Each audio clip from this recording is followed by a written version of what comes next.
Mario Party Superstars was announced at the Nintendo E3 Direct of 2021, and as a long-time Mario Party fan, this is one of my most anticipated video games this year, as this seems to be an installment that finally gets what made Mario Party so fun as a video game series in the first place, as opposed to some of its more recent predecessors. Yes, I'm looking at you, Super Mario Party.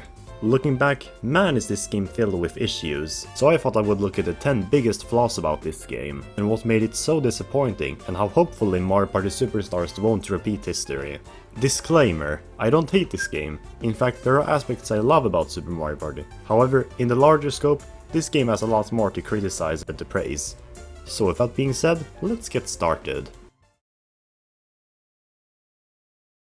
Let's start off the list by listing the lack of satisfying rewards in Super Mario Party. One of my favorite aspects of Mario Party has always been about getting as many party points as possible, to see if I can buy something new, whether it be a new board, more characters, or simply just decorations. It's always been a common staple in Mario Party games, so to see it almost entirely stripped away in Super Mario Party does make me a bit unmotivated. There does exist party points, you get them by playing the game, but all you can do with it is basically just buying instructions. As if I didn't already know how to play Mario Party by the time I got all those party points. The only way to unlock real stuff is by just playing the game and randomly unlocking things on the go.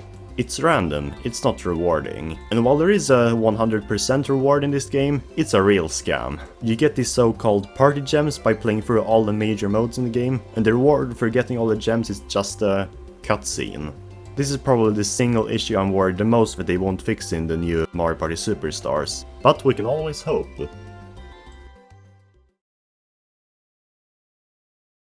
Next up, the online mode. The online mode is pretty interesting in Super Mario Party because up until a month ago, the only form of online play for the game was a collection of around 10 minigames. Then out of nowhere, just before E3, NDCube decided to add online play for the boards too, but only with friends. I shouldn't have had too high expectations, but come on, why no place with randomized people? Like, I get why, to avoid trolls who leave the game, but why not program so that the trolls get replaced by a normal computer player then?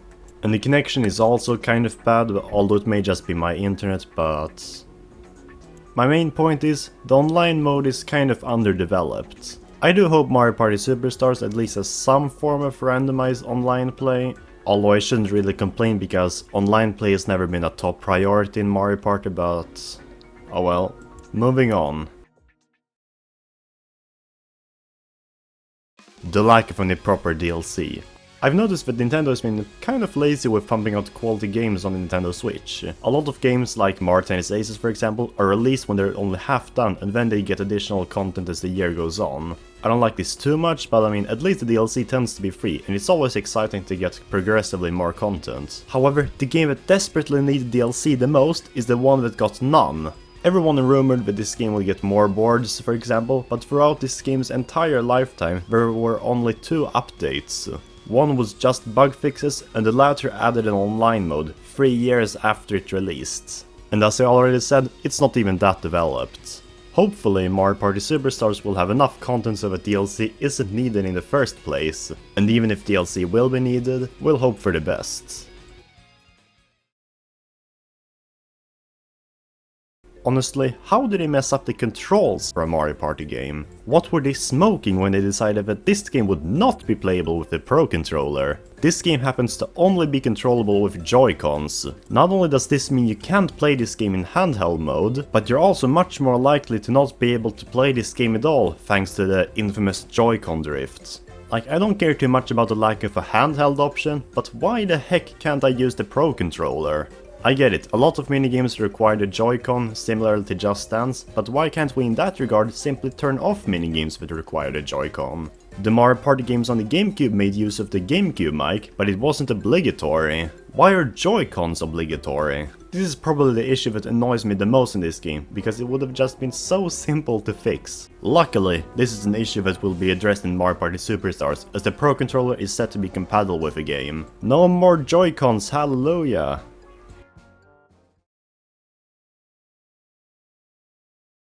Alright, the atmosphere in Super Mario Party is atrociously bland. Like, it's the opposite of an actual party. Mario Party 2 and 6 had such lively atmospheres and it really felt like you were in a party with friends.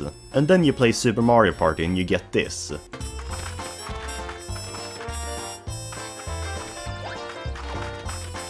The background is just a bland 3D terrain, but that's the least of the problems. The music is what really drags it down. It sounds like the aftermath of a party and not the party itself. It's way too quiet. And it's not just this song. Nearly every song lacks an interesting melody, as it's all too quiet. The rhythm minigames are the exceptions, but the boards, the normal minigames, the modes, all have very forgettable music.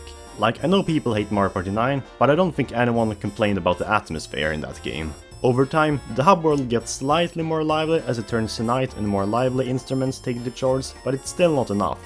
Here's hoping Mario Party Superstars is getting a livelier atmosphere, which I think since it's based on the old days, but time will tell.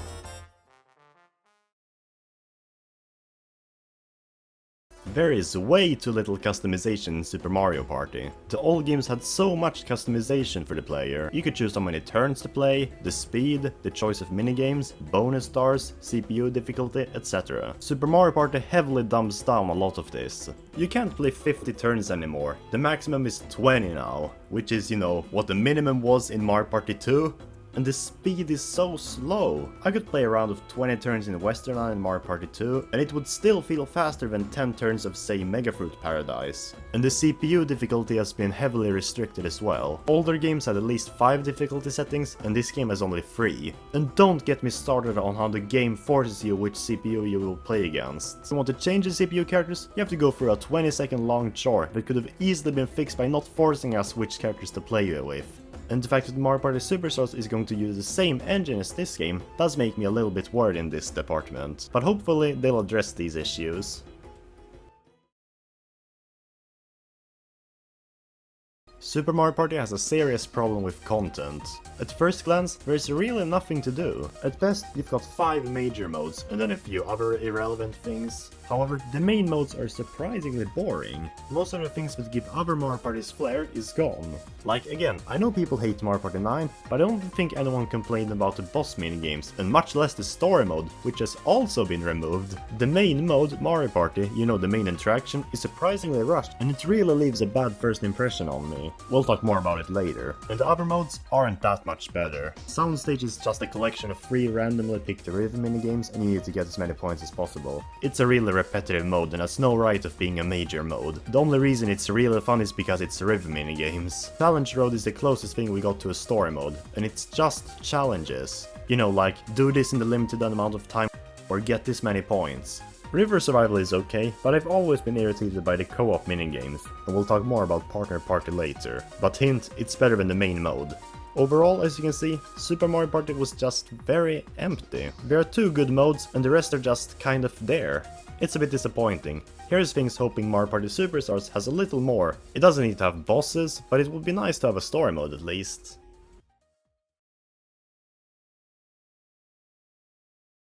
The board selection of Super Mario Party is one of the most underwhelming ones. I don't dislike the fact that there are only 4 boards, after all, quality is better than quantity. However, all 4 boards are surprisingly mediocre for such a new game. When you look at the boards, you notice how flat everything is and how small the layout is. All boards are way too small and don't have enough split paths for you to really strategize. And it makes games really monotonous on Super Mario Party.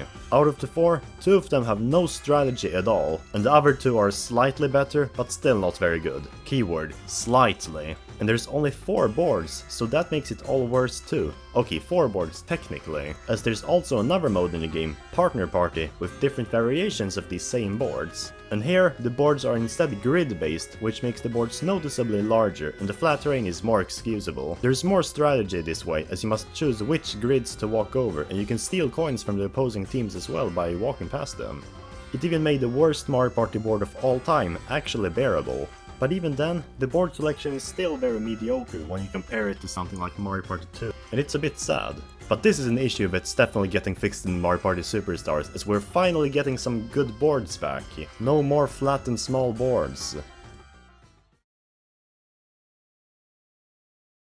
The result of making Mario Party 2 skill-based is the game ending up way too easy. Mario Party has always been a more luck-oriented game, with some flares of skill in minigames and choices of pathway. The newer games relied a little too much on luck, so the next thing ND Cube did was remove all luck, removing all stakes. The boards, as said already, are a bit small, but that's okay, had it not been for the character-specific dice. Every character has their own specific dice alongside the 1 to 6 dice. Some dice are balanced, some are rotten, and some are way too overpowered. Just place either Wario, Boo or Bowser and you're definitely going to win. But the smaller boards are also an issue because there's not enough spliff paths. One of the most strategic aspects of Mario Party was choosing which path to go on whenever it's split up. The star might be there now, but next time it's here. But when the board is so small without enough spliffed paths, you can just loop the entire thing in 3 turns. It also doesn't help with other aspects were watered down. Stars only cost 10 coins, and everyone wins coins in minigames. No matter if you won the minigame or not. Like, it's way too easy now. I hope Mario Party Superstars raises the bar a little higher, or at least allows us to customize the difficulty. Because as it stands now, it's a little too easy. Here I come! Super Mario Party had the potential to be one of the greatest Mario Party games of all time, after a train of rushed and oversimplistic installments. But it's just as rushed and unfun as some of its recent predecessors. We've already gone through 9 problems with this game, but the truth is, had the game had a little more time for development, a lot of these problems wouldn't have been problems. This game wasn't just rushed, but poorly planned. When you play the game, you notice that the main mode in the game wasn't actually planned first, that was Partner Party. Why else are there grids on the boards even in the standard mode? Everything that doesn't make sense in Mario Party makes perfect sense in Partner Party, gameplay wise.